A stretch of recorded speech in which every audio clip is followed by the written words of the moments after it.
Tapping nih Bu Betty, tolong dong. Iya iya, kenapa? Mau tapping yang rapi Ya mah. Allah, emang belum rapi. Nih Aduh. brosnya biar kelihatan cantik. Iya. Kacamatanya miring. Nih dikit lagi.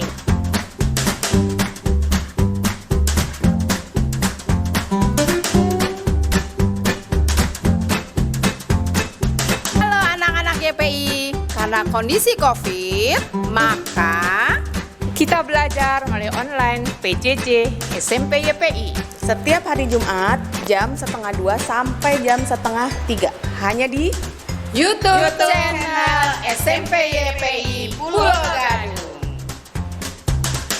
Ayo, udah belum?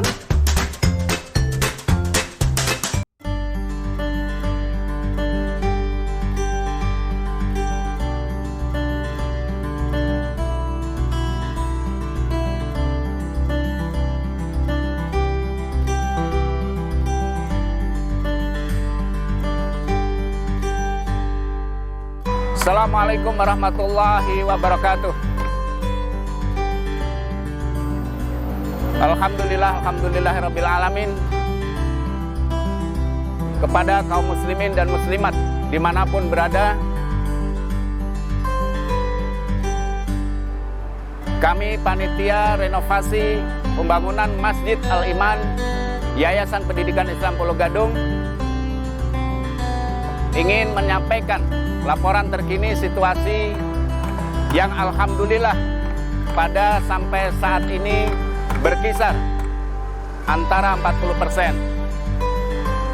Oleh karena perjalanan kami masih panjang, kami tetap mengharapkan kepada para donatur, kaum muslimin dan muslimat dimanapun berada untuk dapat menyalurkan sebagian rezeki yang Allah berikan ke rekening berikut ini. Bank DKI Syariah dengan nomor rekening 703210010838 atas nama Masjid Al-Iman. Bagi para donatur yang telah menyumbangkan ataupun menyalurkan sebagian rezekinya, mudah-mudahan Allah Subhanahu wa taala membalas dengan balasan yang lebih baik. Terima kasih. Kami sampaikan jazakumullahu ahsanal jaza wal afu minkum. Assalamualaikum warahmatullahi wabarakatuh.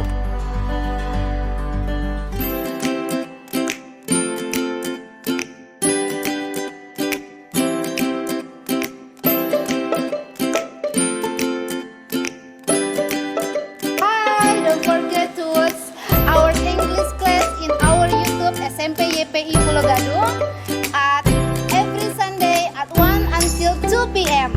Stay watch on in our YouTube, okay? Saksikan kelas bahasa Inggris di YouTube channel SMP YPI setiap hari Senin jam 1 sampai jam 2 siang di kelas bahasa Inggris. Oke? Bye, don't forget ya. Don't forget.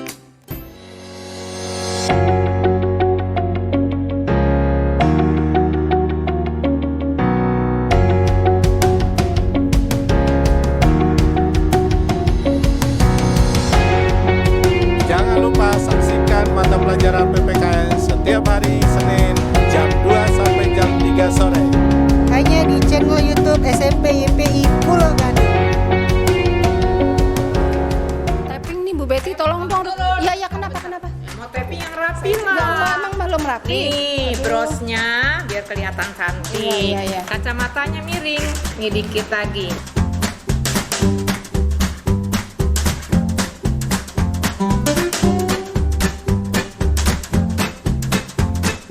Halo anak-anak YPI, karena kondisi COVID, maka Kita belajar melalui online PJJ SMP YPI. setiap hari Jumat jam 1:30 sampai jam 2:30 hanya di YouTube channel SMP YPI Pulau Gadung. Ayo, udah belum? Oke, 3, 2, 1, kamera, roll action. Assalamualaikum warahmatullahi wabarakatuh.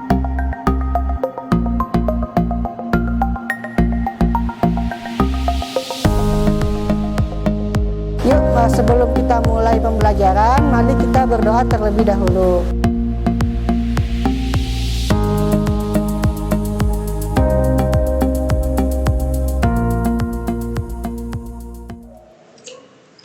Assalamualaikum warahmatullahi wabarakatuh. Selamat siang anak-anak. Gimana kabarnya hari ini? Semoga kalian semua dalam keadaan sehat ya, baik-baik saja ya. Oke, bertemu kembali bersama Ibu di sini di PJJ YPI Belajar Online, gak masalah. Sebelum kita mulai, biasanya kita tetap membaca doa ya. Apapun kegiatan kita mulai dengan berdoa. Yuk kita baca doa, belajar. Berdoa dimulai.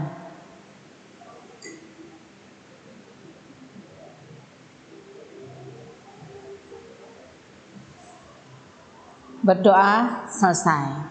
Anak-anak tersayang, hari ini materi yang akan kita pelajari adalah tentang struktur dan fungsi jaringan tumbuhan. Yuk kita mulai. Siapkan bukunya, buku paketnya bawa enggak? Siapin buku paketnya. Ya, dibuka halaman 104, 103, 104 dan seterusnya ya. Kemudian buku tulisnya disiapkan juga pulpennya supaya tidak bolak-balik buka YouTube. Udah semua siap semua? Oke, yuk kita mulai ya. Yuk kita mulai. Sekarang kita sampai pada struktur dan fungsi jaringan tumbuhan. Ini sebenarnya kelas 1 kemarin sudah kita pelajari tentang struktur dan jaringan-jaringan yang ada pada tumbuhan ya. Misalnya ada jaringan epidermis, ada jaringan korteks, ada jaringan endodermis, ada jaringan silinder pusat ya. Nah, itu semua ada pada setiap bagian-bagian tumbuhan. Ya, Bu Nur ulang ya. Ada pada setiap bagian-bagian tumbuhan. Dan juga fungsi-fungsinya juga sama semua fungsi-fungsinya ya. Hanya ada sedikit-sedikit saja perbedaan dari masing-masing fungsinya ya. Oke. Sekarang kita tahu tumbuhan itu ya, kita mulai dulu dengan Bismillahirrohmanirrohim ya. Jangan lupa walaupun kita sudah baca doa, tetap kita berdoa dengan memulai dengan segala perbuatan, segala kegiatan dimulai dengan membaca Bismillahirrohmanirrohim ya. Semoga Allah memudahkan kita belajar. Oke.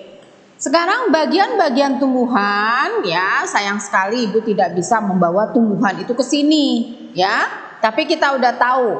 Ayo sebutin bagian-bagian tumbuhan apa aja? Ada apa? Akar, apalagi? Ya? Daun, pintar, apalagi? Batang, terus satu lagi? Buah atau bunganya dulu ya.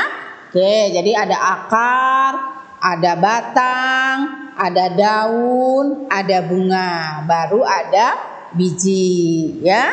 Nah sekarang buat apa sih ada akar? Ayo siapa yang tahu akar tuh buat apa? Kalau nggak ada akar bunganya, tumbuhan akan layu rubuh ya. Jadi satu berarti akar itu menambat dan memperkokoh berdirinya tumbuhan atau tanaman ya. Terus yang cari makan siapa? Akar ya. Apa aja sih yang dimakan?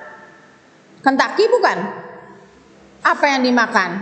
Air dan garam-garam mineral. Jadi satu untuk memperkokoh berdirinya tumbuhan, dua menyerap air dan garam mineral, tiga juga untuk bernapas karena ada beberapa pohon ya yang menggunakan akar sebagai alat pernapasan atau bernapasnya dengan menggunakan akar ya. Terus ada lagi beberapa pohon yang menggunakan akar untuk menyimpan cadangan makanan.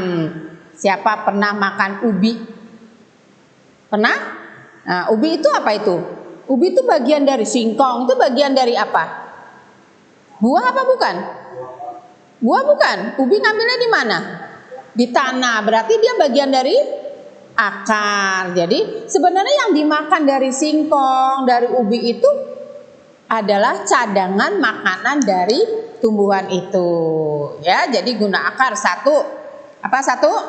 memperkokoh berdirinya tumbuhan, terus menyerap air dan garam mineral, 3 untuk bernapas, 4 menyimpan cadangan makanan. Itu fungsinya akar ya. Jadi jangan suka iseng mutusin akar, mutusin akar, nyabut tanaman, jangan ya, karena semuanya ada gunanya. Nah, sekarang sistem akar. Akar dibagi 2, bukan bagi 2 ya, maksudnya jenis akar tuh ada 2. Ada yang disebut akar tunggang, ada yang disebut dengan akar serabut. Lihat, akar tunggang tuh yang cuman satu, cuman ada banyak rambut-rambutnya. Tuh akar tunggang. Sedangkan akar serabut ini banyak serabutnya, banyak rambutnya. Akarnya juga bukan cuma satu, tapi banyak ya. Nah, akar tunggang ini biasanya ada pada pohon-pohon dikotil. Ya, misalnya ada pohon mangga, rambutan, ya, wortel, kemudian duren, jambu. Nah, akarnya seperti ini, tunggang ya. Sedangkan akar serabut biasanya pada padi. Pernah lihat akar padi? Nah ya, nah itu menggunakan atau dia sistem akar serabut ya. Nah, sekarang akar terdiri dari apa? Tadi Bu Nurul udah bilang bahwa setiap tumbuhan ada epidermis, ada korteks, ada endodermis, ada silinder pusat. Ya. Nah, sekarang pada akar kita jelaskan dulu sekarang, ya. Akar terdiri dari jaringan epidermis. Gunanya buat apa? Menyerap air dan garam mineral. Terus ada korteks. Buat apa? Ya, yaitu lapisan yang terdiri dari sel parenkim sebagai cadangan makanan. Jadi pertama epidermis, kemudian dalamnya baru korteks ya. Kemudian dalamnya lagi dari bagian akar adalah endodermis, lapisan sel. Nah, ini antara stele atau silinder pusat dengan korteks. Di tengah-tengahnya ada yang namanya endodermis. Nah, terakhir yang paling bagian dalam itu adalah silinder pusat atau stele. Nah, disinilah ada yang namanya xilem dan floem ya. Apa tuh xilem dan floem? Ayo kelas 1 udah. Xilem adalah jaringan pengangkut. Floem juga jaringan pengangkut. Bedanya kalau xilem dari akar ke atas, kalau floem dari daun ke tubuh ya. Epidermis, korteks, endodermis dan stele atau silinder pusat. Nah, ini bentuk akarnya ini. Ya, nih akar ada akar yang dikotil dan juga ada akar yang monokotil ya, hampir sama sebenarnya semuanya ya. Nah, bagian yang paling dalam ya itu namanya stele atau bagian silinder pusat ya. Lihat di silinder pusat satu lingkaran itu ya. Satu lingkaran itu di situ ada floem dan xilem ya. Kemudian di luarnya lagi dari stele ada parenkim, ada epidermis, ada korteks ya. Ini bagian-bagian akar. Oke. Nah, ya. Oke. Sekarang habis akar apa tadi? Batang. Oh. Fungsinya batang apa? Toge punya batang enggak? Enggak. Kalau enggak terus dia bisa tegak enggak? Enggak. Jadi fungsi akar fungsi batang menegakkan tubuhan. Terus buat apa lagi? Tempat menimbun cadangan makanan. Nah, bedanya akar dengan yang lain ya. Pada akar terdapat namanya buku. Bukan buku ini, bukan. Buku itu adalah tempat di mana daun itu bisa tumbuh. Sering lihat enggak? Ya, tumbuhnya daun tuh di mana? Oh, di batang sebelah mana? Nah, itu nama tempat tumbuhnya daun disebut dengan buku. Nah, kalau ada buku, maka tengah-tengahnya kita sebut sebagai ruas. Lihat gambar Ibu, kelihatan? Ya, nah di tengah-tengah antara dua buku maka itu disebut dengan ruas. Ya, nah kemudian di batang ada yang namanya pembelahan kambium. Pembelahan kambium itu adalah pembelahan sel-sel dari batang itu sehingga batang itu menjadi tambah besar. Ya, batang yang tambah besar ya itu disebut kambiumnya tambah besar ya. Nah, ya di situ di batang-batang tertentu cuman ada di bagian-bagian cuman ada di tumbuhan-tumbuhan dikotil. Ya, jadi batangnya tambah besar. Apa tadi contohnya? Mangga, kemudian duren, rambutan, jambu itu kan batangnya gede-gede. Ya, karena di situ ada pembelahan sel-sel batang atau disebut dengan pembelahan kambium. Ya. Nah, ini bedanya batang dikotil dan batang monokotil. Nah, dikotil yang sebelah sini. Monokotil kita lihat ya. Hampir sama, tetap ada xilem, tetap ada floem, tetap ada epidermis, korteks. Cuman bedanya kita lihat kalau xilem itu berada di dalam stele, ya. Nah, kalau pada dikotil, tapi kalau pada monokotil dia acak, ya bercampur. Gitu juga dengan floemnya, ya. Jadi berbeda antara dikotil dengan monokotil. Ya. Oke, nah ini pernah melihat ini? Batang pohon yang ada lingkaran-lingkaran? Iya, ya. Nah, ternyata Masya Allah itu menunjukkan adalah umur dari pohon itu. Kalau kita nih kebetulan tempat kita banyak pohon-pohon yang gelondong, batang-batang yang digelondong-gelondong tuh dijual ya untuk bikin lemari. Kita suka lihat di batangnya itu ada lingkaran-lingkaran. Nah, satu lingkaran itu umurnya adalah 1. Berarti kalau lingkaran itu ada 150 lingkaran, berarti umurnya ada 150. Wah, Masya Allah, banyak ya. Jadi nggak usah kita peluk. Aduh, ini nggak muat ini peluk batang yang besar sekali kalau pohon itu besar. Nah, berarti lingkarannya juga tambah banyak ya. Berarti umurnya juga semakin tua ya. Kemudian di batang-batang juga ada yang namanya lentisel. Nah, ini Ibu Nurul kasih contoh lentisel tuh kayak begini ya contohnya. Apa itu? Lentisel adalah alat pernapasan pada batang ya. Jadi tadi di akar bisa untuk bernapas ya kan. Di batang juga bisa untuk bernapas. Namanya bagiannya adalah lentisel ya. Jadi ada, Masya Allah, semuanya ada ya. Akar, batang. Oke, lanjut ya. Kita lanjut. Nah, sekarang kita sampai daun. Wah, daun itu bentuknya macam-macam ya.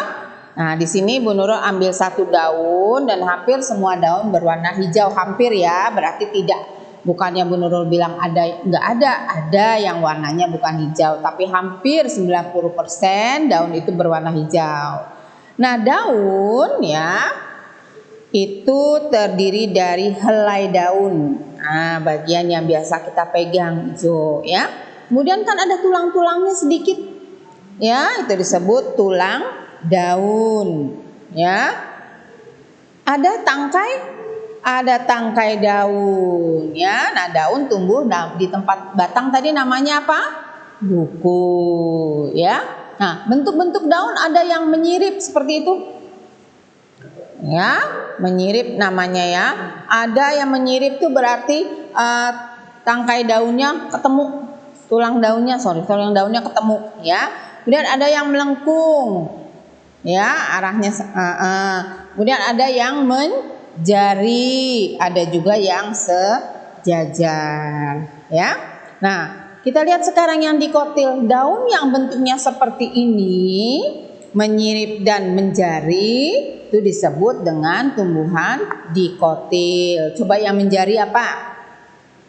Ada daun yang menjari apa namanya? Pepaya, singkong, ya, umbi-umbian. Tuh daunnya menjari, maka kita sebut sebagai tumbuhan dikotil. Atau pohon yang menyirip banyak. mangga, ya, jambu, ya, itu disebut dikotil. Sedangkan yang melengkung atau sejajar maka kita sebut sebagai tumbuhan monokotil. Yang sejajar tuh misalnya rumput-rumputan, padi, ya. Yang melengkung itu misalnya kelapa, jagung, ya.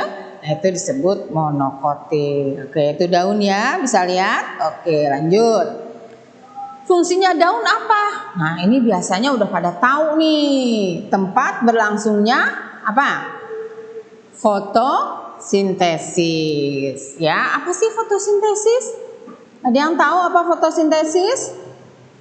Iya, boleh. Memasak boleh, disebut masak-memasak. Terus tuh, yang kedua fungsinya apa lagi? Mengambil karbon dioksida atau CO2. CO2 ada di mana? Ada di sekitar kita nih, ini dekat kita ngomong nih. Habis bekas kita buang napas, ini karbon dioksida itu CO2, ya. Nah, diambil oleh daun buat apa? Sebagai sumber bahan baku dalam proses fotosintesis, ya. Jadi ibaratnya bumbunya barangkali ya, bumbunya untuk masak itu adalah karbon dioksida. Ya. Semakin banyak daun, maka karbon dioksida dia ada di sekitar kita ini semakin banyak diserap. Ya.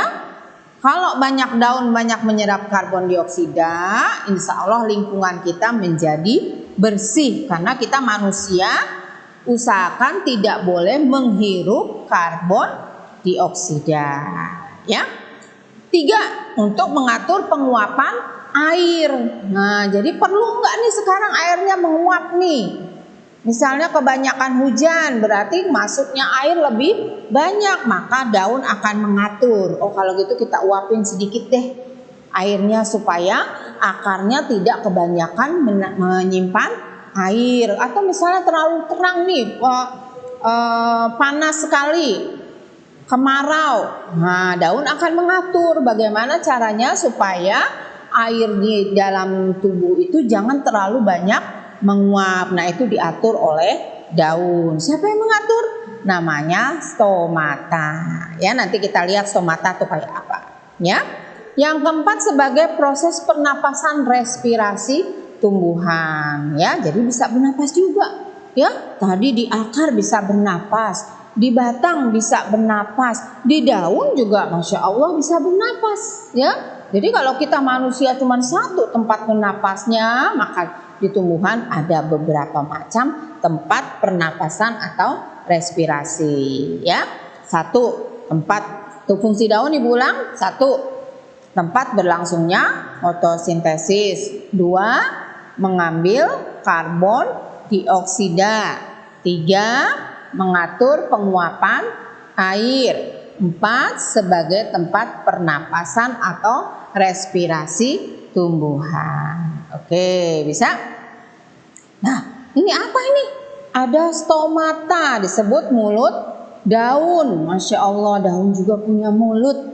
Ya, daun punya mulut, kita punya mulut, makanya pergunakan mulut kita. Kalau daun dipergunakan apa mulutnya? Masya Allah, disitulah terjadinya pengambilan karbon dioksida, pengeluaran pengeluaran oksigen, atau perlu tidaknya ini untuk mengeluarkan penguapan.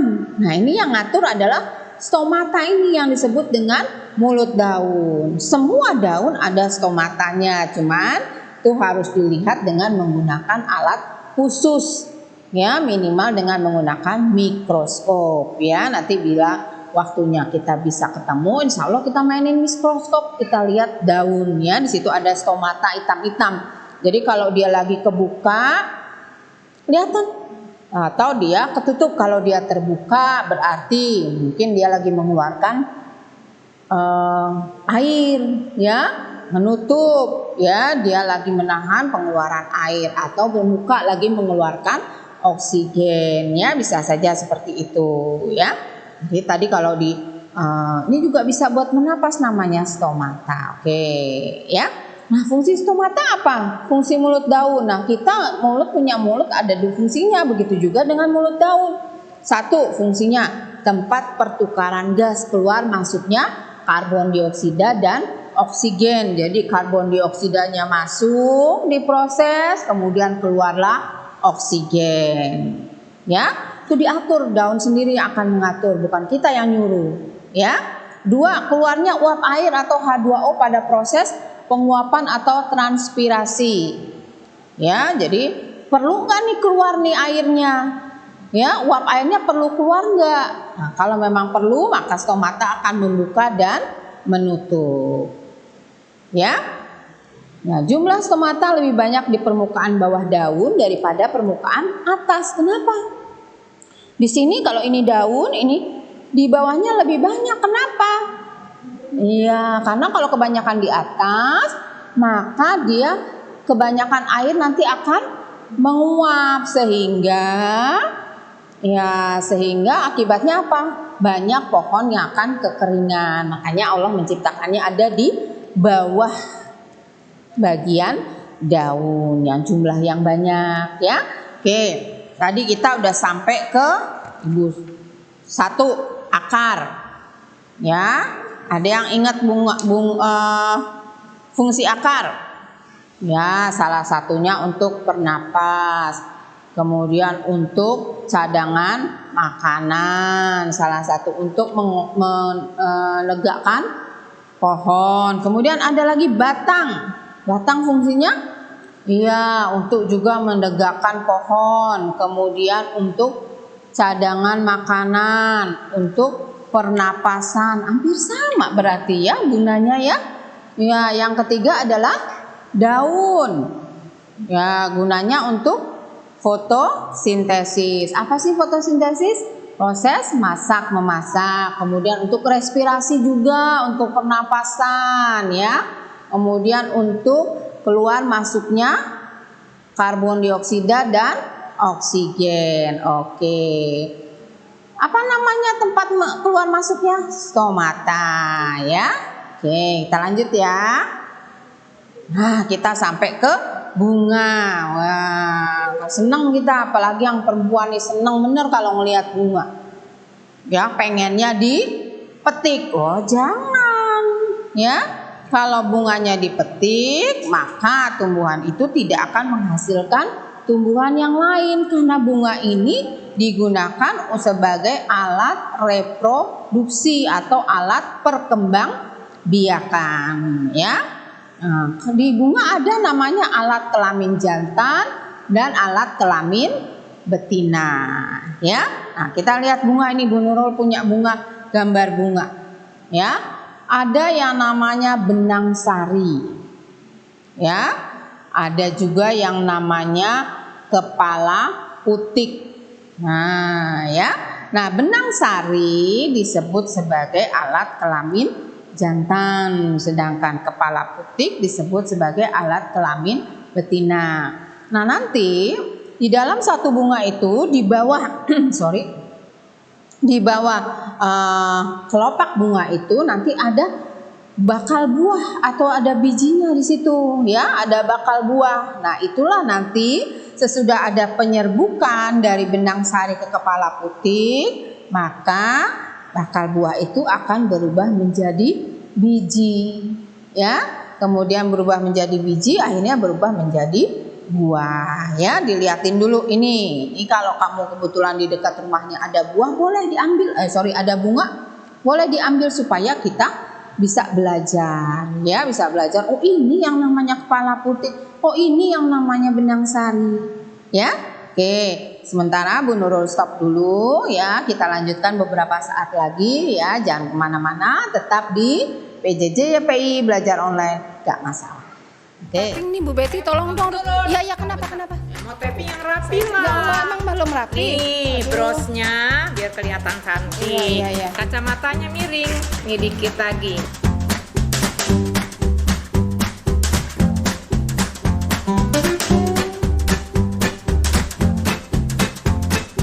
Halo anak-anak YPI. Karena kondisi COVID, maka Kita belajar melalui online PJJ SMP YPI. Setiap hari Jumat jam 1:30 sampai jam 2:30 hanya di YouTube channel SMP YPI Pulau Gadung. Ayo, udah belum?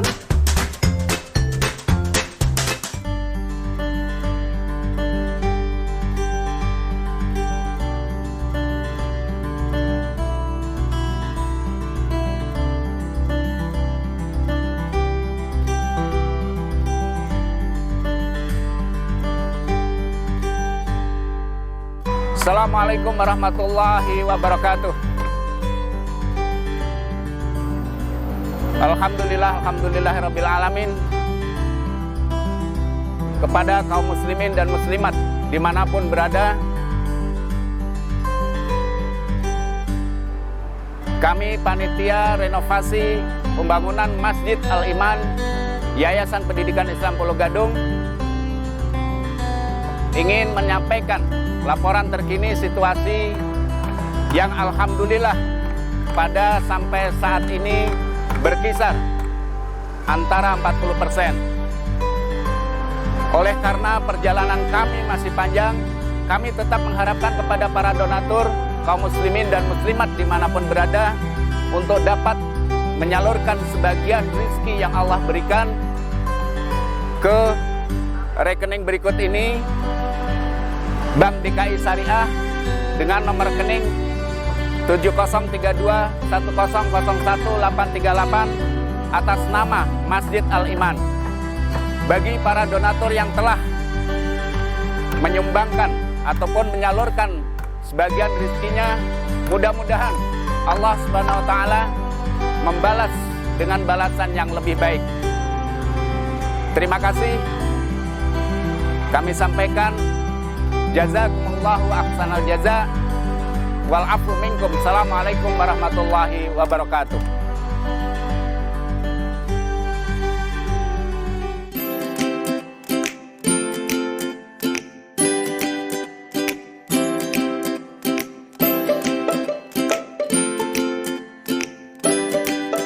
Hi, don't forget to watch our English class in our YouTube SMP YPI Pulau Gadung at every Sunday at 1 until 2 p.m.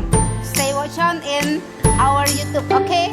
Saksikan kelas bahasa Inggris di YouTube channel SMP YPI setiap hari Senin jam 1 sampai jam 2 siang di kelas bahasa Inggris, oke? Bye, don't forget ya. Don't forget.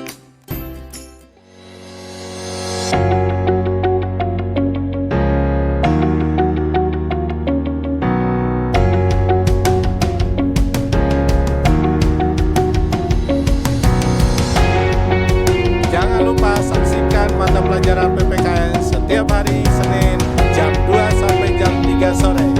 Hanya di channel YouTube SMP YPI Pulau Gadung. Tapping nih Bu Betty, tolong dong. Ya, kenapa? Mau tapping yang rapi Enggak, lah. emang belum rapi. Nih brosnya biar kelihatan cantik. Iya. Kacamatanya miring. Nih dikit lagi.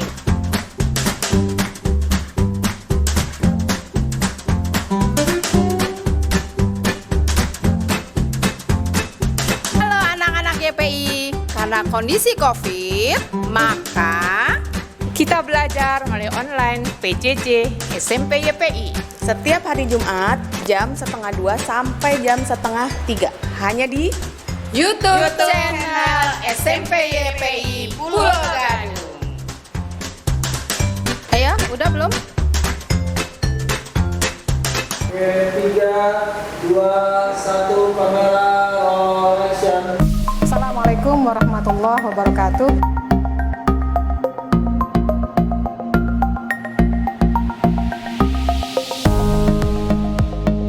Yuk, sebelum kita mulai pembelajaran, mari kita berdoa terlebih dahulu.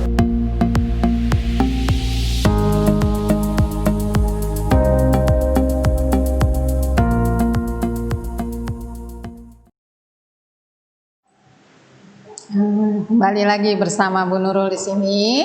Tetap di channel kita PJJ YPI Online, belajar online nggak masalah. Yuk kita lanjutkan ya.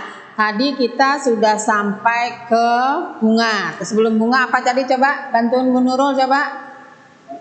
Batang, apalagi akar, daun. Ya, sekarang yang keempat yaitu bunga. Oke, di bunga tentu kita suka lihat yang ada yang mawar warnanya merah ya, indah benar. Nah, biasanya yang kita sebut indah itu yang disebut dengan kelopak bunga ya. Nah, di dalam bunga, kalau bunga itu disebut bunga-bunga sempurna, hermafrodit ya, itu ada dua alat kelamin ya, ada alat kelamin jantan yaitu benang sari dan ada alat kelamin betina yaitu putik ya. Tapi ada juga beberapa bunga yang hanya memiliki satu alat kelamin. Ada yang disebut dengan bunga jantan karena hanya memiliki alat kelamin jantan. Ada juga yang disebut dengan bunga betina karena hanya memiliki satu alat kelamin yaitu alat kelamin betina ya. Jadi kalau ada benang sari kita sebut sebagai kelamin jantan ya. Benang sari itu biasanya ada serbuk-serbuknya ya. Sedangkan kepala putik dalam gambar ini disebut stigma itu biasanya adalah seperti ada berminyak atau seperti lengket-lengket, gunanya dia untuk menangkap benang sari ya.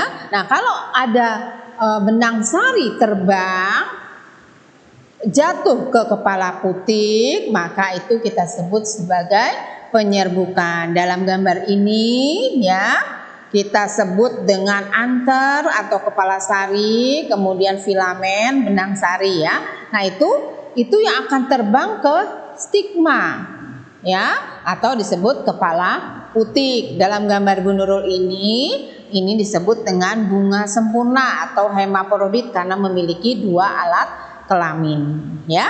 Kemudian ada ovul ya, ovul itu bakal biji. Nah, di situ ada yang bakal buah itu ya. Nah, tempatnya ovul itu disebut dengan ovarium ya.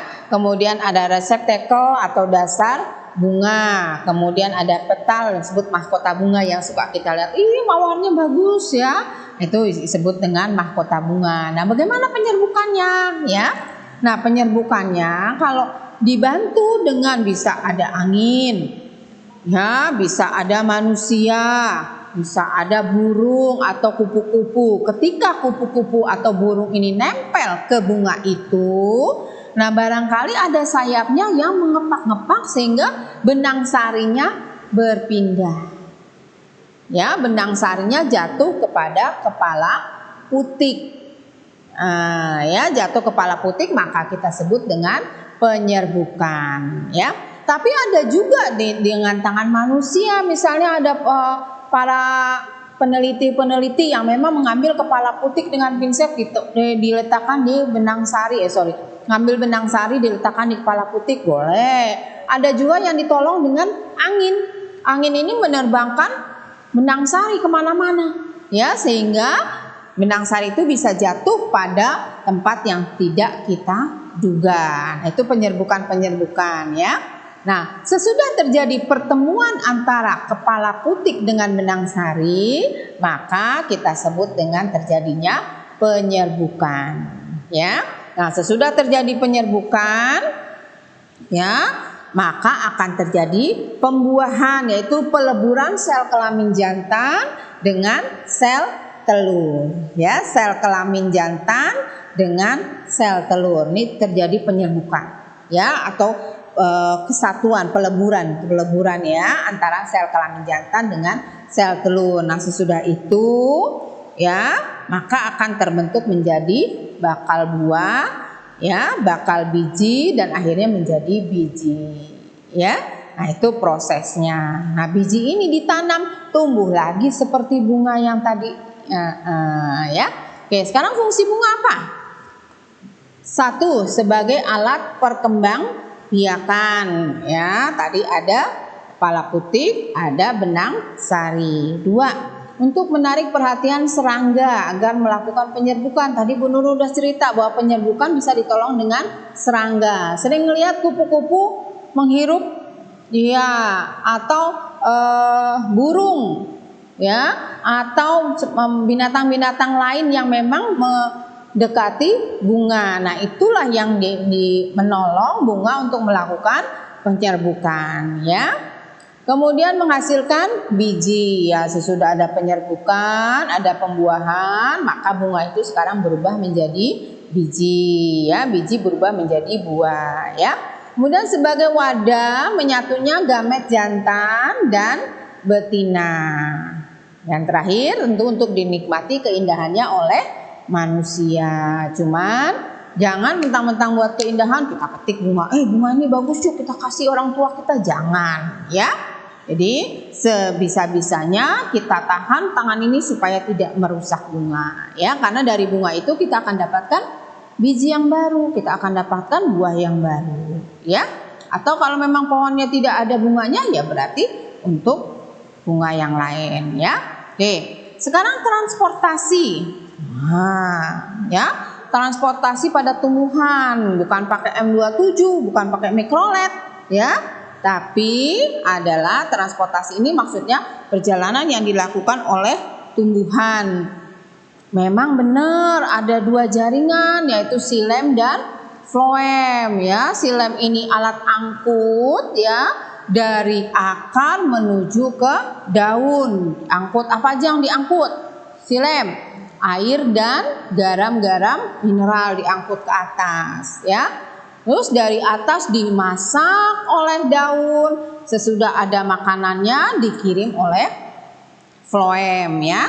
Nah, sekarang ada yang disebut dengan ekstravaskuler, yaitu tidak melewati pengangkutan berjalan tanpa, ya, tanpa melalui xilem. Jadi mereka bisa aja jalan sendiri transportasinya, pengangkutannya, nggak usah melalui xilem, ya. Biasanya di dalam akar, ya. Kemudian ada lagi yang secara intravaskuler, ya, proses pengangkutan zat yang terjadi di dalam pembuluh angkut. Jadi udah diangkut dari akar, sekarang diangkut lagi oleh xilem dan floem. Proses pengangkutan dalam pembuluh angkut terjadi secara vertikal, ya. Air dan garam mineral akan diangkut ke daun melalui pembuluh kayu atau xilem, ya. Sedangkan hasil fotosintesnya dari daun ke seluruh tubuh dilakukan oleh pembuluh tapis atau floem, disebut juga dengan istilah translokasi atau bukan trans studio, ya, translokasi, ya, transportasi yang ada di sekitar lokasi, ya. Nah, sekarang respirasi atau pernapasan. Nah, kita sebutin dulu alat-alatnya apa aja, alat-alat respirasi, alat-alat pernapasan pada tumbuhan. Tadi udah di daun apa namanya? Stomata. Di batang namanya lentisel. Terus apa lagi? Ya, stomata bisa membuka dan menutup, ya, lentisel. Semakin banyak lentiselnya, maka alat pernapasannya juga semakin banyak. Terus yang ketiga di akar. Di akar itu ada siapa? Ada rambut akar. Nah, kita lihat tadi di akar tunggang, ya, ada rambut akarnya. Di akar serabut rambut akarnya juga semakin banyak, ya. Semakin banyak rambut akarnya, maka pernapasannya, respirasi juga semakin lancar. Nah, ada lagi yang disebut akar napas. Biasanya ini ada di tumbuhan bakau. Pernah tahu tumbuhan bakau? Tumbuhan yang hidupnya di pinggir-pinggir rawa, ya, antara empang, antara laut dengan danau, ya. Nah, biasanya ada di situ. Nah, kita lihat akarnya gede-gede dia tuh, ya, karena memang digunakan untuk bernapas, bukan cuma untuk sebagai cadangan dan sebagainya, bukan cuma hanya mencari garam-garam dan air mineral, ya, tapi juga digunakan sebagai pernapasan, ya.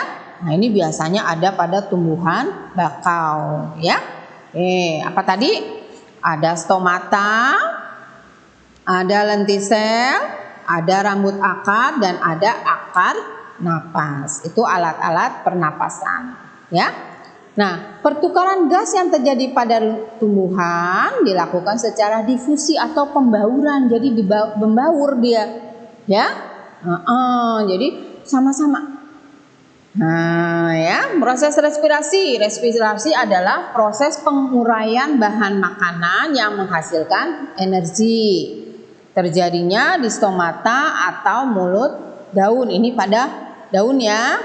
Melalui stomata, tadi stomata udah kita lihat, tumbuhan menyerap oksigen atau O2 dan mengeluarkan karbon dioksida. Terbalik ya. Tumbuhan ya menyerap karbon dioksida dan mengeluarkan oksigen. Respirasi tujuannya untuk memperoleh energi ya. Respirasi sendiri terdapat pada tumbuhan tingkat tinggi dan tumbuhan tingkat rendah. Apa tuh tumbuhan tingkat tinggi? Tumbuhan tingkat tinggi adalah tumbuhan yang memiliki akar, batang, daun, ya, dan bunga. Sedangkan tumbuhan tingkat rendah dia tidak memiliki akar, batang, daun, dan bunga. Ya, oke lanjut. Nah. Ini juga kita pasti udah tahu nih, fotosintesis ya. Apa tuh fotosintesis? Ya, oleh proses masak memasak boleh. Jadi merubah ya proses pembentukan bahan organik dengan bantuan cahaya matahari. Oke, kita lihat gambar Bu Nurul ini. Cahaya, kalau ada cahaya matahari ditambah dengan karbon dioksida, ditambah dengan air, ya, maka terjadilah proses fotosintesis, ya. Jadi kalau bahasa kitanya, kompornya itu adalah cahaya matahari. Yang dimasak apa? Karbon dioksida atau CO2, ya. Terus ditambah lagi dengan air yang dibawa oleh silem dari dasar bawah, dari akar ke daun, ya. Maaf. Kemudian diolah, yang dihasilkan adalah oksigen dan glukosa atau gula. Nah, oksigen inilah yang diberikan lagi kembali kepada manusia, dikeluarkan oleh daun, ya. Glukosanya kemana? Diedarkan ke seluruh tubuh. Siapa yang ngantarin? Yang ngantarin pembuluh floem. Ya.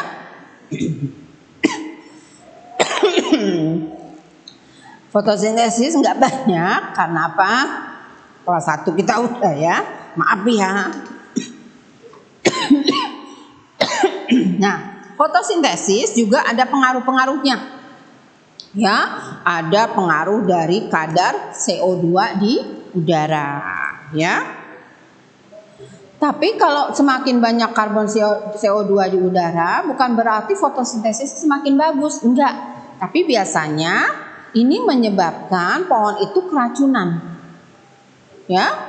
Nah, menyebabkan stomatanya tertutup karena menurut stomata ini udah kebanyakan nih, ya. Fotosintesis CO2-nya kebanyakan, maka stomata akan menutup mulutnya sehingga proses fotosintesis tidak terjadi, ya. Kemudian terganggunya dari suhu. Ya, kalau suhunya meningkat bukan berarti kemudian cahaya mataharinya bagus, tidak. Ini juga stomata akan mengukur, aduh ini kepanasan ini, ya. Maka fotosintesisnya juga akan gagal, ya. Begitu juga dengan banyaknya cahaya, ya. Terus tergantung juga dari air, pasti ya. Di tempat kering airnya sedikit, fotosintesis juga akan jelek, ya. Kemudian kadar O2-nya. Nah, untuk supaya fotosintesis bagus, maka tumbuhan juga perlu pupuk, perlu vitamin. Boleh kamu kasih pupuk, atau kita habis nyuci beras, ya, siram ke situ, atau habis nyuci daging, siram ke tumbuhan, habis nyuci ikan, siram ke tumbuhan, karena mereka juga butuh vitamin supaya cukup airnya, cukup kandungan haranya di dalam tanah, ya, cukup juga kadar oksigennya, ya. Oke. Nah, sekarang tumbuhan bergerak nggak? Iya, tumbuhan itu bergerak karena sebenarnya mereka juga tuh sedang berzikir, ya. Tumbuhan bergerak ke kanan, ke kiri. Nah, geraknya itu ada yang disebut gerak endonom, yaitu gerak yang berasal dari tumbuhan itu sendiri. Jadi dia numbuh seperti dari biji naik ke atas menjadi batang, naik kemudian menjadi daun dan seterusnya. Itu tumbuhan yang gerak yang berasal dari tumbuhan itu sendiri. Yang kedua adalah gerak etionom, gerak yang dipengaruhi dari luar tumbuhan. Ya, gerak yang dipengaruhi dari luar tumbuhan. Apa aja? Ada yang disebut dengan tropisme. Nah, gerak yang tumbuhan arah geraknya dipengaruhi dari datangnya rangsang. Jadi yang bergerak adalah sebagian. Jadi dia mendatangi rangsang. Contohnya fototrisme. Pernah lihat itu ada pot di dekat jendela. Ngapain itu? Oh, dia mencari sinar matahari. Jadi tumbuhan itu yang menyamperin rangsang itu. Oh, ini kesana no tumbuhannya. Nah, ya. Kemudian stigmotropisme. Nah, ya, jadi dia butuh tunjangan, maka tumbuhan itu akan mencari batang untuk sulur supaya dia bisa tumbuh. Ini biasanya ada pada pohon pare, pohon labu, ya. Geotropisme, geo itu bumi, ya. Jadi tumbuhan itu memang mengarah ke bumi. Kemotropisme dari bahan-bahan kimia, hidrotropisme dari air. Jadi tumbuhan itu nyamperin rangsang itu, ya. Yang kedua adalah nasti. Nah, ini adalah yang bergerak adalah sebagian dari tumbuhan itu. Ya, sebagian dari tumbuhan itu. Contohnya tikmonasti, pernah megang putri malu. Ya, ya. Dia akan layu sesudah kita pegang, tapi dia tidak nyamperin rangsangnya. Ya, niktinasi. Jadi niktinasi ini bahwa beberapa daun itu akan terlihat tidur kalau waktunya sudah gelap. Ya, tesmonasti, suhu.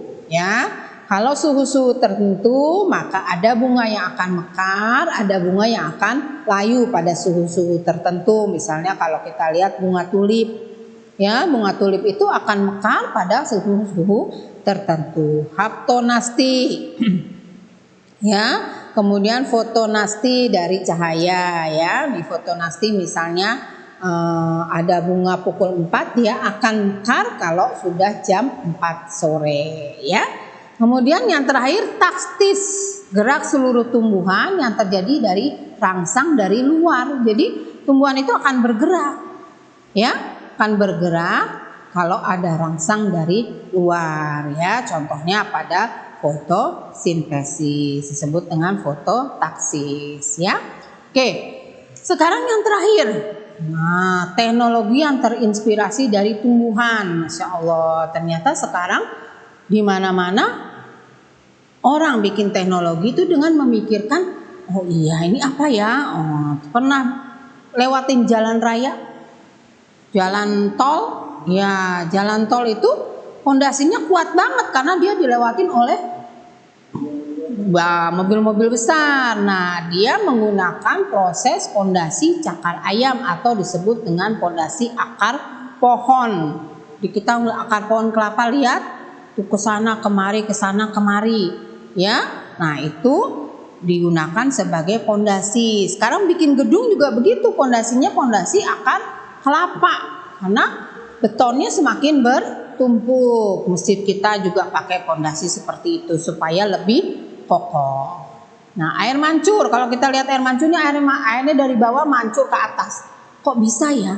Nah, ternyata dia menggunakan atau memakai teori silem, ya, yaitu jaringan yang membawa membawa bahan-bahan makanan dari akar menuju ke atas. Nah, ini digunakan dengan teori silem, maka kita dapat air mancur dari bawah dorong ke atas, ya. Apalagi, nah, pernah lihat panel surya? Nah, panel surya itu panel yang berisi menyerap sinar matahari untuk digunakan sebagai listrik. Dari mana idenya? Dari daun-daunan. Daun-daunan itu bisa menyimpan panas, ya, maka mereka bikin panel surya. Atau juga dari daun tales. Daun tales itu adalah daun yang kalau diisi dengan air dia tidak bisa nempel, maka dibikinlah kertas yang tahan air atau bahan baju yang tahan air, itu juga udah ada ya. Nah, dibikin seperti itu diambil dari teknologi yang lain. Contoh yang lain juga banyak ya. Contoh yang lain banyak, misalnya apa? Eceng gondok. Ayo dilihat, dihitung-hitung atau dipikir-pikir kenapa pakai eceng gondok ya. Bikin apa? Coba nanti kalian searching, cari sebanyak-banyaknya. Oke, ya. Ibu Nurul rasa udah sampai sini. Kali ini Bu Nurul tidak memberi tugas karena kita mau melakukan PTS tanggal hari Senin yang akan datang ya. Nah, bagi yang belum mengumpulkan tugas, Bu Nurul masih bermurah hati untuk menerima tugasnya. Kirim ke WhatsApp Bu Nurul ya. Kirim, tanya dengan temannya tugas mana yang belum kalian kerjakan, foto dan kirim ke WhatsApp Ibu. Kalau tidak, maka dengan terpaksa Ibu akan memberikan nilai 0 ya. Oke, demikianlah materi untuk hari ini. Semoga anak-anak mengerti apa yang sudah kita pelajari ya. Ibu harap anak-anak tetap menjaga kesehatan, jangan lupa 3M, memakai masker, apalagi? Ya, memakai masker, terus mencuci tangan, menghindari kerumunan ya. Oke, kita bertemu lagi insya Allah di lain waktu. Tetap di PJJ YPI Belajar Online, gak masalah. Oke, Assalamualaikum warahmatullahi wabarakatuh. Oke, 3, 2, 1, kamera roll action. Assalamualaikum warahmatullahi wabarakatuh.